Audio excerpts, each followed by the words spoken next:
Heathrow Airport, Britain's busiest gateway, a city within a city.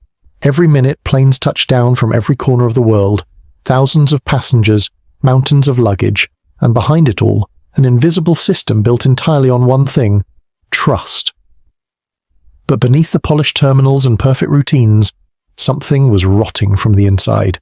Because in 2016, investigators uncovered a secret network hiding in plain sight, a criminal syndicate operating inside Heathrow itself. Trusted staff wearing the uniforms of British Airways, flashing real ED cards, and using that access to turn the nation's proudest airport into a £16 million cocaine highway. The operation was so precise that customs never saw it coming. Suitcases full of cocaine were flown in from Brazil and Jamaica, slipped through baggage tunnels, and placed straight onto domestic carousels, where accomplices were waiting. These weren't gangsters sneaking in from outside. They were insiders, the men and women paid to protect Britain's borders. And for 18 months they used their positions to betray an entire nation. At Heathrow's Terminal 3, the heartbeat of Britain's air network, thousands of suitcases moved every hour, each bag scanned, sorted, and pushed through an intricate maze of belts beneath the terminal floor. Only a handful of people truly understood how it all worked: the baggage handlers. And among them, 2 men would quietly learn how to turn that system into a goldmine: Joysen Jhurry and Mohammad, both British Airways baggage handlers, both trusted employees with airside clearance, access few civilians ever get. Their passes opened doors straight into secure zones, luggage tunnels, customs bypasses, and transfer carousels. They were ghosts in fluorescent vests, unseen but everywhere. At first it seemed impossible. How could cocaine move through one of the most secure airports in the world? But Jhurry and Ali had found the weakness in the system: human trust. They discovered that if you knew the routing pattern, if you could intercept a suitcase before it was scanned by Border Force, you could simply redirect it, sliding it onto a domestic carousel. No customs, no checks, just a bag full of cocaine rolling out like any other piece of luggage. Every swap was timed to the minute. Flights from Brazil or Jamaica, pre-marked suitcases, texted photos sent to couriers waiting beyond the arrivals gate. Jhurry and Ali would step in during their shift, lift the marked bags from the international line, and replace them with empty ones. A move so fast it looked routine on CCTV. The National Crime Agency later called it industrial-level precision, and surveillance footage proved it. Hidden cameras captured Jhurry and Ali bending over luggage belts, moving the same cases that would soon be found stuffed with cocaine. They never used radios. They spoke in code, short messages, subtle gestures, timing everything around regular flight schedules. It wasn't chaos, it was choreography. They were standing under Heathrow's floodlights, wearing the badge of Britain's flagship airline. Their uniforms gave them legitimacy, their access gave them power, and for a time, it worked flawlessly.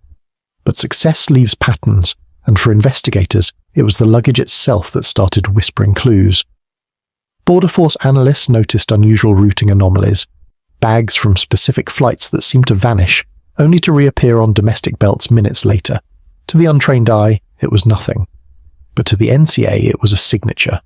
While Jhurry and Ali handled the physical swaps, there was one man ensuring the operation ran like a machine. His name was Preetima Mungra, 44 years old, a trusted intermediary, the vital link between the handlers on the tarmac and the masterminds running the show from London. Mungra wasn't seen hauling luggage or collecting cash. His work happened quietly, through coded calls, late-night messages, and whispered instructions. He told Jhurry and Ali which flights to target, what times to intercept, and how to identify the right suitcase. In return, he fed updates back to the ringleaders, men like Wilfred Owusu and Michael Sutherland. He was the translator between two worlds: the airside operators inside Heathrow and the criminal financiers controlling the cocaine pipeline from outside. Investigators later said Mungra was the nervous system of the network, coordinating, adjusting, keeping the flow alive. And for months, it worked perfectly. But phones have memories, and meetings leave trails.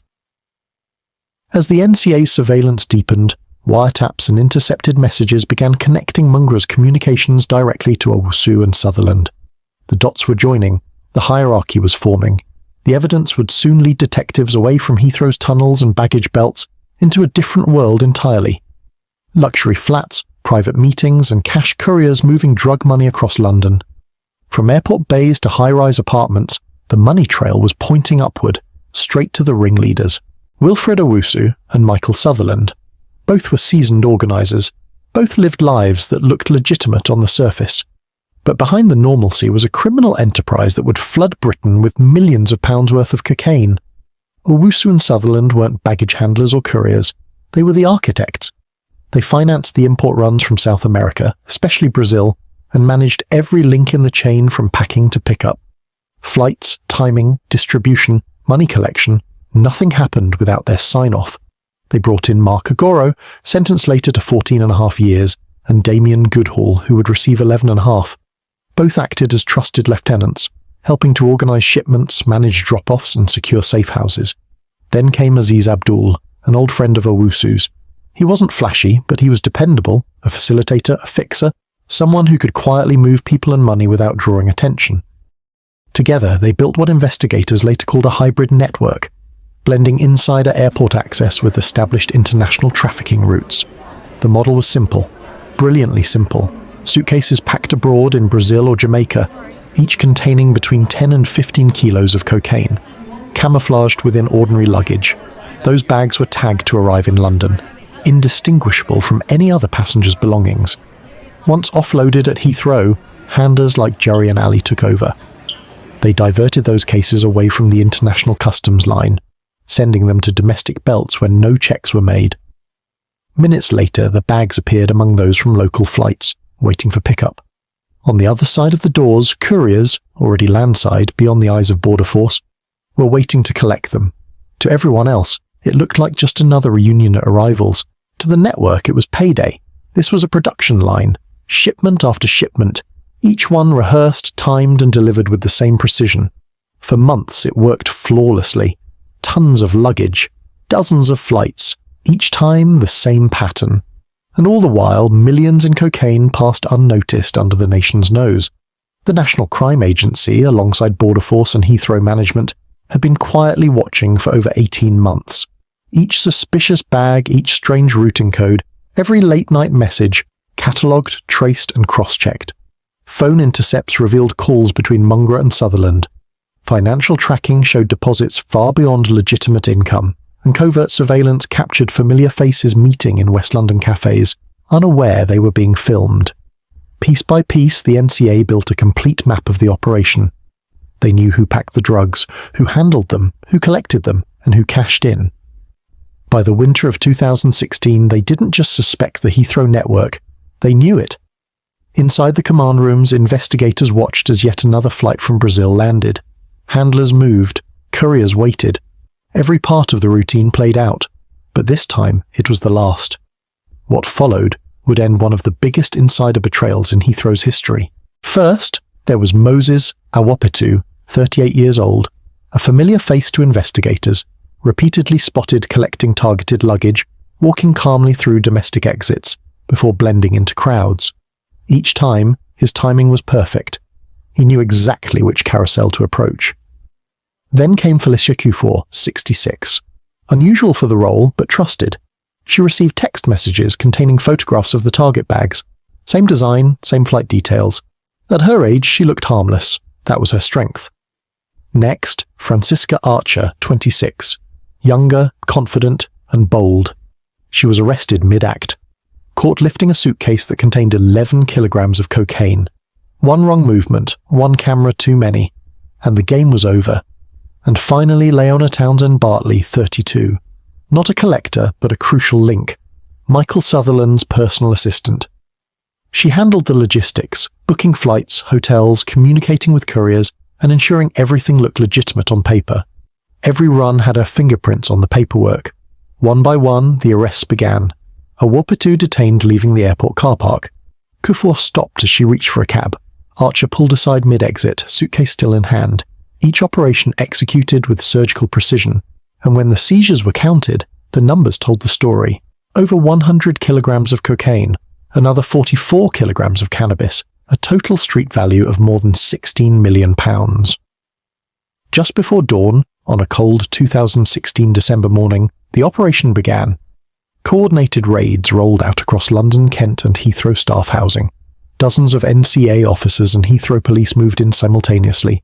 Every team briefed, every target mapped. Front doors shattered in seconds. bedrooms flooded with torchlight, and inside, the evidence of betrayal laid bare. In one flat, investigators found Heathrow uniforms folded neatly beside bundles of cash and coded notes detailing flight numbers and luggage tags. In another, encrypted phones, burner SIM cards, and receipts from last-minute hotel bookings. Every detail matched the puzzle the NCA had been piecing together. The CCTV footage, handlers caught on camera redirecting suitcases, became the linchpin. Frame by frame, the betrayal was visible. A suitcase moved, a tag swapped, a nod exchanged. It was the moment trust turned criminal. Investigators also traced identical suitcase barcodes used across multiple drug runs, linking seizures weeks apart to the same corrupt insiders. Every discovery reinforced one truth. This wasn't luck. It was an organised betrayal of Britain's border. By sunrise, 11 suspects were in custody, each charged with conspiracy to import Class A drugs and money laundering. As their mugshots lined the NCA caseboard, it was clear the inside job that once seemed invisible had finally been exposed. This investigation was never just about cocaine. It was about the heart of trust that keeps Britain's borders safe. And in December 2016, that trust had to be rebuilt, one arrest at a time.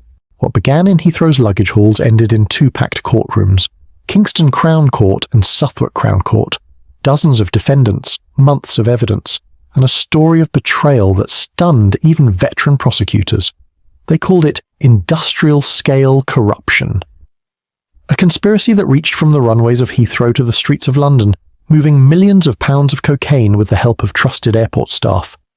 The evidence was overwhelming. Phone logs, cash trails, coded notes, and CCTV showing handlers in the act. Each defendant's role laid out, from organizer to courier, from handler to intermediary. When the verdicts came, the court delivered its reckoning.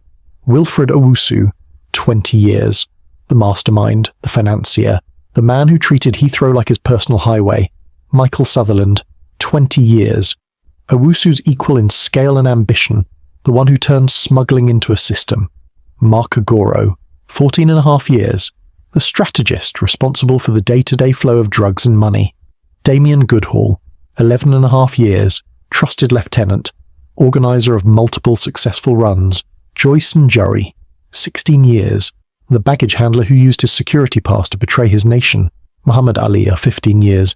His partner in crime. Another uniform turned inside man. Others followed. Pritam Mungra, Aziz Abdul, Moses Awolpatu, Felicia Kufor, Francisca Archer, Lyona Townsend Bartley. Each found guilty, their combined sentences bringing the total to 139 years in prison. In the courtroom, the mood was heavy. Family members wept quietly in the gallery. Defendants stared straight ahead, faces drained of expression. Some shook their heads. Others lowered their eyes as the reality of their betrayal sank in. The judge's words cut through the silence. He called it a grave abuse of privilege and trust, a conspiracy that exploited the integrity of our national borders for greed. In the aftermath, Heathrow began to rebuild what had been broken. The betrayal had cut deep, not just through security protocols, but through trust itself. The response was swift and sweeping. Staff vetting became stricter, background checks deeper. Rotation systems were introduced to prevent workers from spending too long in sensitive zones. And across every terminal, new layers of surveillance, cameras, audits, and random checks quietly reshaped the airport's heartbeat. For the National Crime Agency, the case became a blueprint, a warning of what insider corruption could become in the wrong hands. What once seemed like routine smuggling was now seen for what it truly was, a national security threat hiding behind security clearance. In the end, it wasn't strangers breaching Britain's borders, it was trusted employees selling access for greed, and the cost wasn't just in cocaine or cash, it was in confidence, in the quiet pride of those who once wore the uniform with honour. Now, every suitcase, every scan, every staff pass stands as a reminder of what was lost, and of the vigilance still required to protect the gateways of a nation. What do you think about the sentences these insiders received? Do you believe a combined 139 years was enough for the betrayal of public trust? Or should justice have gone further? Let us know in the comments. And if you want more real stories of corruption, betrayal and justice, make sure to like, subscribe and hit the bell icon so you never miss a case that exposes the shadows behind everyday life.